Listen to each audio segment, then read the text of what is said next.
আচ্ছা ঠিক আছে, আসেন ভিতরে আসেন। আপনার অনেক ধন্যবাদ ম্যাডাম। আচ্ছা ভিতরে আসেন।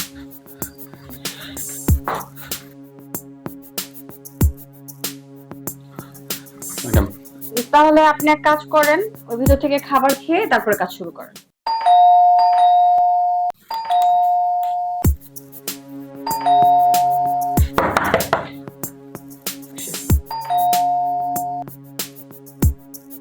এত ডোরবেল বাজাইতে হয়? উফ। এই কে? ওরে, এই কে? এতবার বেল বাজাইতে হয়? যত সব কে এরকম বেল বাজাইতেছে? এই আসতেছি।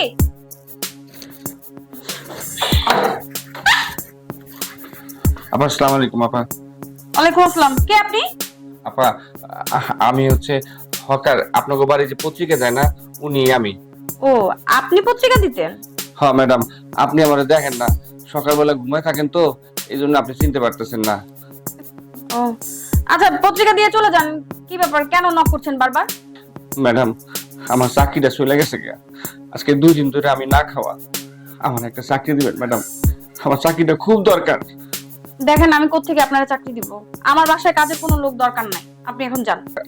ম্যাডাম যে কোনো কাজ আমি করতে পারবো, আমার ঝাড়ু থেকে শুরু করে ঘর মোছা, কাপড় ধোয়া, যা বলবেন আমি তাই করুম। ম্যাডাম দয়া করে আমার একটা চাকরি দেন ম্যাডাম। আরে, আমি তো বলছি কাজ নাই, যান এখান থেকে যান, আমাকে বিরক্ত করবেন না। দেন না, আপনার বুয়া লাগে না, আপনার ময়লা আবর্জনা ফেলার লোক লাগে না, যা লাগে আমার দেন, আমার কোনো টাকা পয়সা দিতে হইব না। দেখেন ভাই, আপনাকে তো আমি বললাম আমার এখন কাজের লোক লাগবে না। ম্যাডাম আমার একটা কাজ দেন, আমার কোনো টাকা পয়সা দিতে হইব না, শুধু আমার একটু খাওয়ান দিয়েন তাইলে হইব। আবার দিব শুধু? আচ্ছা ঠিক আছে, আসেন ভিতরে আসেন। আপনার অনেক ধন্যবাদ ম্যাডাম। আচ্ছা ভিতরে আসেন।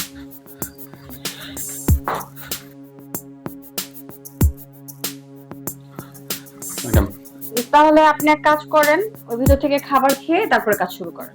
না ম্যাডাম, আমি আগে খামো না, আমার কাজ দেন, কাজগুলো শেষ করি, তারপর ধীরে সুস্থে খামুনি।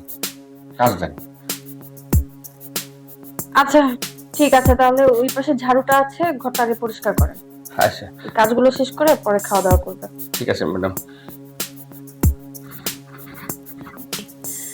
লোকটা কত অসহায়, 2 দিন যাবত না খেয়ে আছে। খুব খারাপ লাগলো। লোকটা কাজ শেষ করুক, পেট ভরে খেতে দিব।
আসুন।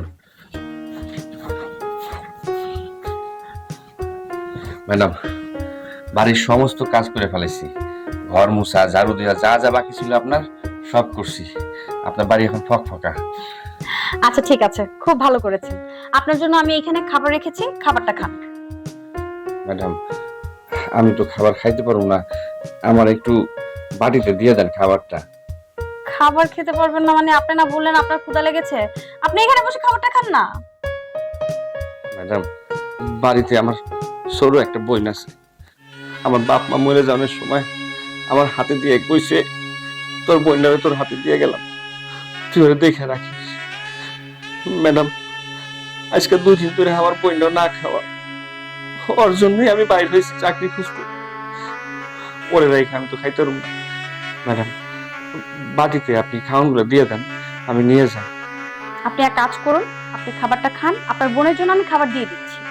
না ম্যাডাম, একটা বাচ্চা মায়ের রেখা যে কিনা 2 দিন ধরে না খেয়ে রয়েছে, আমি তার রেখা ভাই হইয়া কেমনি একলা একলা খাই, ওই খাওয়ান তোমার পেটে ঢুকবো না ম্যাডাম। আপনি আমার বাটিতে খাওয়ান দিয়ে দেন, আমি লয়ে যাই।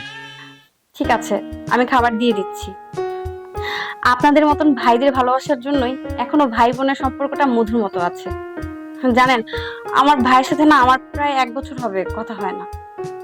আপনার কথা শুনে আজকে আমার ভাইয়ের সাথে কথা বলতে খুব ইচ্ছে করছে। ম্যাডাম, অবশ্যই আপনি আপনার ভাইরে ফোন দিবেন। ম্যাডাম, আমি জাগো জাগো বাসায় পত্রিকা দেই, সবার বাসায় গেছি একটা কাজের জন্য, কেউ আমার একটা কাজ দেয় নাই। খাওয়ান তো দূরের কথা, দূর দূর করে তারাই দিচ্ছে। আপনি আপনি একজন ভালো মানুষ, যে কিনা আমার একটু কাজ দিচ্ছেন, কাজের বিনিময়ে খাওয়ানো দিতেছেন। আপনার এই ঋণ আমি কোনোদিন শোধ করতে পারবো না ম্যাডাম। ম্যাডাম, আমার খাওয়ানটা একটু তাড়াতাড়ি দিয়ে দেন। খাওয়ানটা রাইখা আমি আবার কাজ খুঁজতে পারি। আজকে না হয় আপনার বাড়িতে কাজ করে আমি খাওয়া নিতেছি, কালকে তো আমার কাজ করতে হইব, বোনটারে তো খাওয়াইতে হইব। ভাই শোনেন, আপনার আর অন্য জায়গায় চাকরি খুঁজতে হবে না, আপনি এখন থেকে আমাদের বাসায় কাজ করবেন। সত্যি কইতেছেন ম্যাডাম? আপনারা যে আমি কি কইয়া ধন্যবাদ দিব, আপনার এই ঋণ আমি কোনোদিন শোধ করতে পারবো না ম্যাডাম। আচ্ছা ঠিক আছে ম্যাডাম,